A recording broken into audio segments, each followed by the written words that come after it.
Halo semua, balik lagi di Catatan Angka, tempat dimana belajar angka jadi gampang. Kali ini kita bakal bahas latihan soal untuk subsidiary ledger, khususnya untuk piutang. So, langsung kita masuk ke latihan soal. Jangan lupa catat semua angka pentingnya ya. Oke, sebelum masuk ke latihan soal subsidiary ledger buat piutang, di video pembahasan materi kemarin gue bilang kalau untuk bikin subsidiary ledger piutang, kita perlu informasi dari special journal, yaitu jurnal penjualan dan jurnal penerimaan kas. Nah, tapi seringkali ada informasi tambahan dari neraca saldo di awal periode dan juga dari jurnal umum. Karena di jurnal umum dia biasanya ada retur penjualan, ada retur pembelian yang nantinya ini berguna buat masuk ke subsidiary ledger. Tapi untuk subsidiary ledger piutang kita bakal pakai si retur penjualan. Sementara si neraca saldo awal periode dia bakal ngasih tahu daftar saldo piutang dagang di awal periode itu. Oke. Jadi kita di sini punya 4 sumber informasi. Yang pertama dari si neraca saldo di awal periode. Di awal periode kita punya daftar saldo piutang hanya dari toko Mandala. Di sini ada kodenya 113.1, lalu nama debiturnya toko Mandala, ada alamat boleh diisi, dan di sini ada jumlahnya 500.000. Nah, kalau semisal ada 2 toko atau lebih, kita tinggal masukin toko apa di bawahnya, lalu nanti dijumlah di bagian bawah sebelah kanan. Lalu sumber informasi kedua dari jurnal penjualan. Ini untuk periode 31 Januari 2021. Nama toko kita adalah Toko Sembako Raya Indah. Nah, di sini ada 3 penjualan yang terjadi selama bulan Januari sampai ke tanggal 31 Januari 2021. Penjualan yang pertama, nomor fakturnya 251. Ini kita menjual ke toko idola dengan termin 3/10 N/30. Nah, di sini ada entry sebesar 2 juta rupiah. 2 juta rupiah ini di posisi debit menjadi notes receivable dan di posisi kredit menjadi sales revenue. Berarti yang kita catat di sini semuanya adalah sifatnya piutang. Jadi kita udah menjual cuman belum dibayar sama si pembeli. Karena itu ada terminnya dan ada di bagian debitnya sifatnya masih notes receivable, masih piutang. Nah, termin ini perlu diperhatikan juga. Kalau semisal si pembeli ngebayar dalam kurun waktu 10 hari, dia bakal dapat diskon 3%. Nah, tapi di soal ini semuanya udah dikasih tahu di dalam jurnal penerimaan kas. Jadi di tanggal berapa si toko idola ngebayar, nanti diskonnya juga udah dikasih tahu berapa. Jadi contohnya aja, si toko idola dia membayar dalam kurun waktu 10 hari, berarti dia dapat diskon 3%. Sehingga di jurnal penerimaan kasnya, toko idola masuk. Piutangnya berkurang 2 juta, dia membayar lunas nih. Tapi karena dia bayar masih dalam jangka waktu diskon 3% ini, ya, 3% ini, maka dia dapat diskon sebesar 60.000. Kas yang kita terima hanya 1.940.000. Dan ada potongan penjualan 60.000 sehingga piutangnya tetap berkurang 2 juta rupiah. Oke. Lalu di sini di tanggal 1 dan tanggal 3-nya ada informasi transaksi lainnya. Yang nomor 1 ini ada setoran modal sebesar 10 juta, lalu di tanggal 3-nya ini ada penjualan secara cash. Dia menjual 900.000, lalu ada potongan penjualan 100.000 dan di kreditnya langsung ke penjualan, nggak ke piutang lagi. Oke. Di sumber yang keempat, ini ada jurnal umum atau general journal. Ini di tanggal 1 ada retur pembelian. Jadi kita membeli barang ke CV Andika, tapi ternyata ada barang yang cacat sehingga kita kembalikan. Nah, waktu kita membeli ke CV Andika, kita tuh masih ngutang.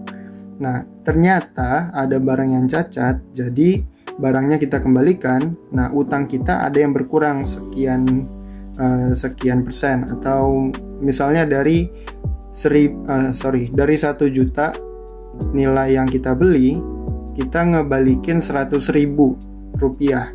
Berarti utang dagang kita berkurang 100.000 rupiah, tapi masih ada sisa 900.000. Nah, yang 100.000 rupiah ini yang cacat, yang kita balikin ke si Viandika. Makanya utang dagang kita berkurang. Utang itu kan liability. Kalau liability berkurang, taruhnya di debit. Nah, di sini akunnya di kredit adalah retur pembelian. Tapi yang kita pakai untuk subsidiary ledger piutang adalah retur penjualan, karena penjualan itu berkaitan dengan piutang.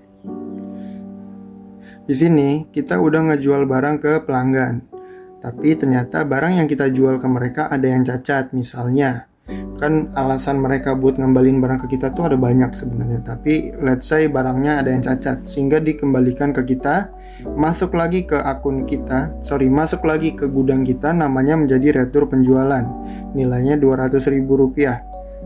Nah, di kreditnya adalah piutang dagang, karena tadinya dia utang 1 juta, ini misalnya aja ya, tapi 200.000-nya dia balikin, sehingga menjadi retur penjualan bagi kita, dan piutang dia berkurang 200.000 rupiah gitu. Lalu yang ketiga, ini ada preferred di debit 100.000 dan ada penjualan kredit 100.000.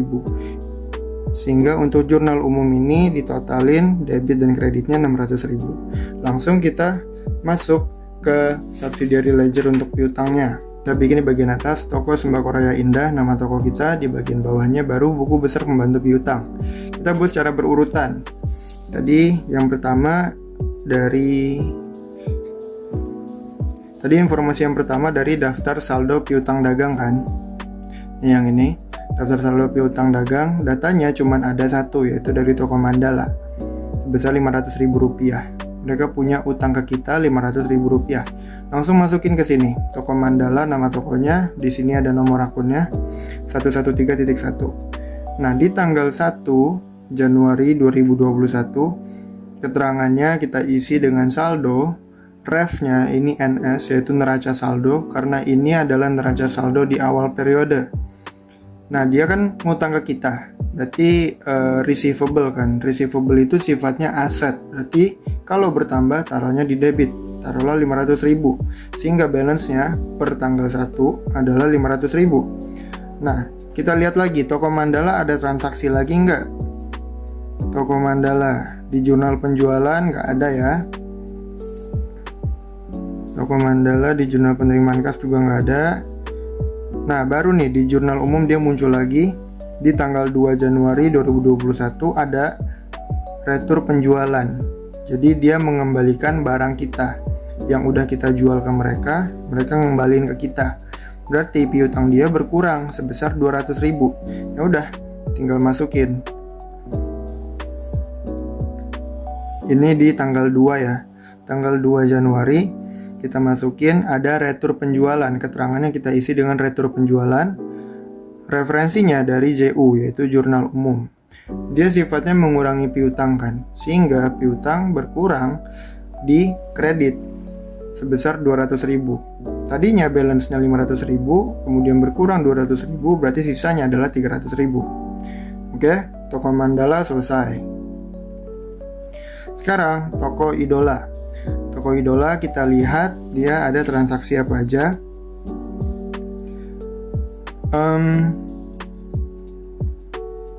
Toko Idola muncul di jurnal penjualan. Di jurnal penjualan di tanggal 1 Januari dia punya termin 3/10 yang ber-30 dan piutang dia nilainya 2 juta rupiah. Langsung kita masukin ke toko Idola di tanggal 1 Januari. Keterangannya adalah penjualan, lalu refnya dari jurnal jual atau jurnal penjualan. Dia ngutang ke kita 2 juta rupiah, tulis di debit 2 juta, balance-nya menjadi 2 juta. Lalu cek lagi, toko Idola ada transaksi lagi nggak? Toko Idola, oh ada lagi nih di jurnal penerimaan kas. Dia piutang dia yang tadinya 2 juta rupiah itu dia bayar, tapi hanya 1.940.000 karena dia dapat potongan penjualan 60.000. Artinya termin yang ini, termin toko Idola yang ini terpenuhi. Dia membayar dalam kurun waktu 10 hari, dia dapat diskon 3%. 3% dari 2 juta adalah 60.000 rupiah. Nah, meskipun dia cuma bayar sebesar 1.940.000, tetap yang kita tulis adalah sebesar saldo piutangnya. Makanya di sini di tanggal 5 kita isi keterangannya pelunasan terhadap penjualan tanggal 1 ini. Refnya adalah JKM, yaitu jurnal kas masuk sebesar 2 juta rupiah, balance-nya menjadi 0. Karena tadinya dia punya piutang 2 juta, dia udah lunasin 2 juta, jadi 0. Sekarang ke yang ketiga, subsidiary ledger yang ketiga, udah lintang. Udah lintang, dia ada transaksi di mana? Di saldo piutang awal nggak ada. Nah, dia muncul di jurnal penjualan.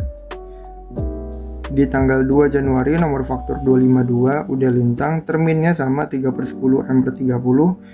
Dia belanja ke kita sebesar 3 juta rupiah. Langsung aja kita masukin udah lintang. Di tanggal 2 Januari keterangannya adalah penjualan. Refnya dari jurnal penjualan JJ dan isinya di debit sebesar 3 juta rupiah. Nah, di sini balance-nya langsung kita isi 3 juta rupiah. Kita cek lagi apakah ada transaksi dengan UD Lintang lagi. UD Lintang nggak ada ya. Berarti per tanggal 31 Januari 2021 UD Lintang masih punya piutang 3 juta, belum dilunasin, belum dicicil sama dia. Nah, ini kan transaksi di tanggal 2, sekarang udah tanggal 31. Berarti udah lewat dong termin yang 3/10 tadi.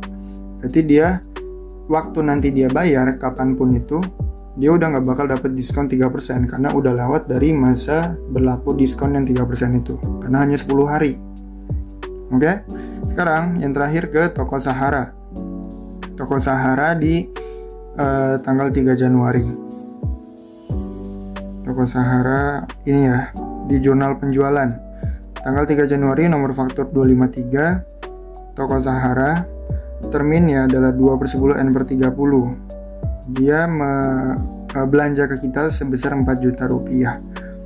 Langsung kita masukin Toko Sahara 3 Januari, keterangannya adalah penjualan, refnya dari JJ itu jurnal penjualan, debitnya isi 4 juta, dan balance-nya isi 4 juta. Ini juga sama, dia sampai saat ini, sampai tanggal 31 Januari belum melakukan pembayaran. Berarti sampai saat ini dia masih punya piutang ke kita 4 juta rupiah. Oke. Toko Idola udah, Toko Udah Lintang udah, Toko Sahara udah. Nah, ini nomor akun sebenarnya bisa diisi ya untuk masing-masing subsidiary ledger. Kalau dikasih tahu di soal boleh diisi. Ini contoh aja. 113.1. Nantinya balance akhir dari tiap-tiap subsidiary ledger dijumlah dan jumlahnya harus sama dengan saldo piutang yang ada di neraca saldo di akhir periode. Untuk contoh soal ini, jumlahnya adalah 300.000 ditambah 3 juta ditambah 4 juta, jadi 7.300.000 rupiah. Oke, segitu dulu buat latihan soal kali ini. Kali ini kita fokus ke subsidiary ledger untuk piutang dulu. Di kesempatan berikutnya kita bahas subsidiary ledger untuk hutang. Oke, segitu dulu. Kalau merasa terbantu boleh bantu dengan like. Kalau ada pertanyaan boleh di komen, juga boleh bantu dengan subscribe. Kita ketemu lagi di video berikutnya. Thank you, dadah.